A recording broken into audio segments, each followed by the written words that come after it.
What's our message today? And this will be quick and to the point.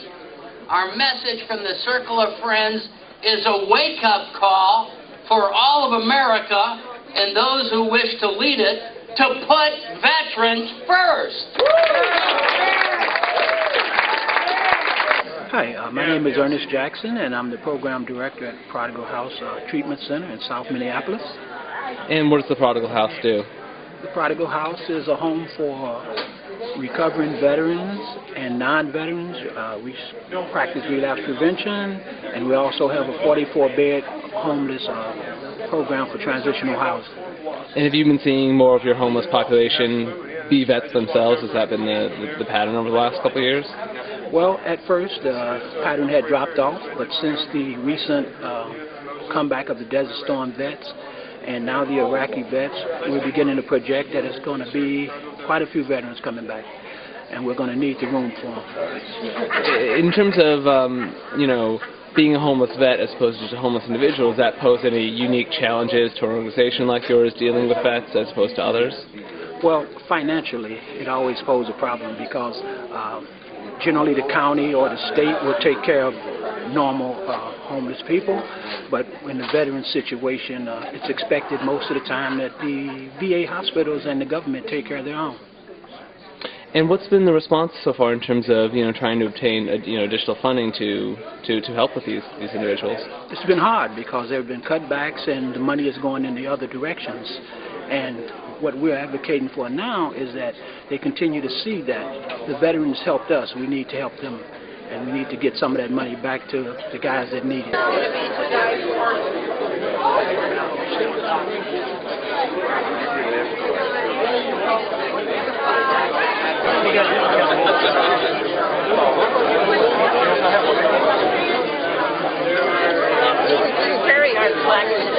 Well, I was telling him. Are you in this area or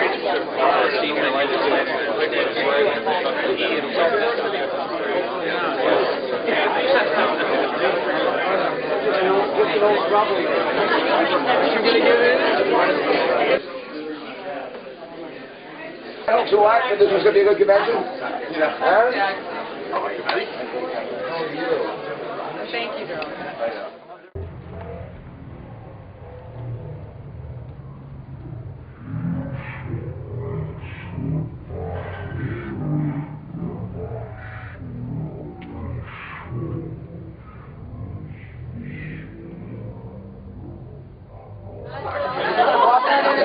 I had an umbrella. Thank you. Thank you. Get business card on you? My name's Chad Lego. I'm a logistics coordinator for the Circle of Friends for American Veterans. And what does the Circle do? The Circle of Friends, we are a non-profit 501c3 organization, nonpartisan, that rallies for veterans, especially homeless veterans. We have a Veterans Bill of Rights that we have started.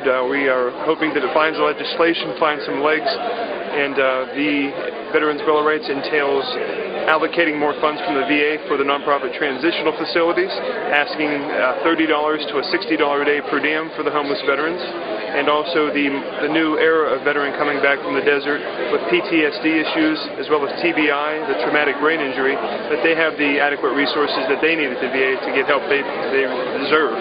And you're a vet yourself, correct? I'm a vet. I just got back from Iraq about 7 months ago. I was in Mosul. I was there for about 8 months doing mortuary affairs for the U.S. Army. Gotcha. And what are we doing here at the RNC right now? What is the purpose of this function? The purpose of this is to put the politicians' feet in the fire, to make sure that they're aware of the veterans' plight, especially the homeless guys. We want them to know the Veterans Bill of Rights, what it entails, and we want them to champion our cause. Senator John Kerry's behind us, Congressman Lipinski, Congresswoman Carol Shea Porter, Congressman Davis, California. There's a lot of champions for us, and we just want to make sure the cause gets rolling, and like I said, gets some feet. So obviously this week, we're focusing on the presidential candidates because their nominating conventions are right now. In terms of McCain versus Obama, in terms of the issues that you're advocating for right now, how would you handicap them? How have they been responding to your messages, those campaigns? Well, naturally, being an election year, they of course address veterans and the veterans' issues, and they say some great things about us. But the main reason that we're here is to make sure after the election, whomever is elected, that they stay true to their word. They're obviously we are very well received in Denver. and in St. Paul here, but at the same time, we want to make sure after the election they hold true. Yeah, exactly.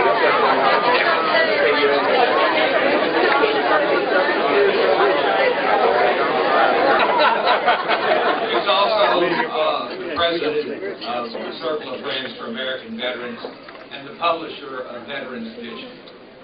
Woody Allen, that great American, says that great American, Woody Allen. I guess it finally came out with a pretty good movie, A Little Break, after 10 years or so. But he made a comment, and let me preface it by saying we're going to have a rousing, spirited program featuring stalwart champions of the Republican Party. And as Woody Allen said, 90% of life is showing up, so let's see here this afternoon who showed up. Let's see the hands of all the Army veterans.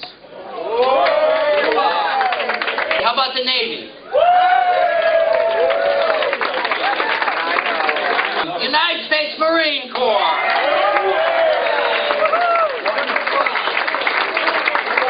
How about the Air Force?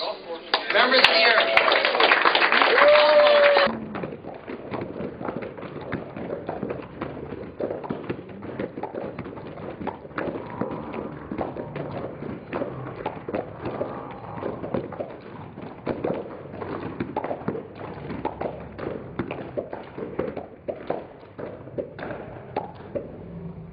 The country is only as strong as the core.